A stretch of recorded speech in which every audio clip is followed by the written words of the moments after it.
আপনাদের একজন সিনিয়র নেতা বলেছেন যে সীমান্তে খাল খনন করবেন, কিন্তু এই সীমান্তে খাল খনন থেকে আমাদের প্রাপ্তি আসলে কি হবে? তিনি বলেছেন যে আমরা এখানে খাল খনন করব যাতে খন্দকের যুদ্ধের মতো যাতে এই কেউ এপার ওপারে মাদক পাচার না করতে পারে। এটা আপনাদের বক্তব্য কিনা? সীমান্তের লোকদের এটাতে আসলে কি উপকার হবে? আমার আপনি যার কথা বলছেন আমার মনে হয় যে উনি সেখানে বেশ কিছু পলিটিক্যাল রেটরিক হিসেবে আমার মনে হয় যে কথাগুলো বলেছে। দলীয় অবস্থানের জায়গা, দলীয় বক্তব্য দলীয় আকারেই পেশ করা হবে।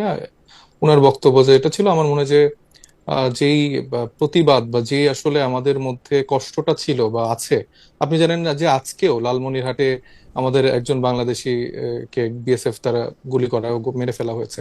তো প্রতিদিন আসলে আমরা দেখতে পাচ্ছি, এই কয়েকদিন আগেই দুজন মারা গেলেন, আজকেও মারা গেলেন, এবং এই সংখ্যাটা থামছে না। এবং সবচেয়ে মানে সংকটময় এবং দুঃখজনক বিষয় যে একটা নির্বাচিত সরকার বিএনপির জায়গা থেকে, পররাষ্ট্র মন্ত্রণালয় বলি, স্বরাষ্ট্র মন্ত্রণালয় বলি, বা দায়িত্বশীল কোনো জায়গা থেকে এখন পর্যন্ত আমরা এই বিষয়ে কোনো স্টেটমেন্ট দেখতে পাইনি।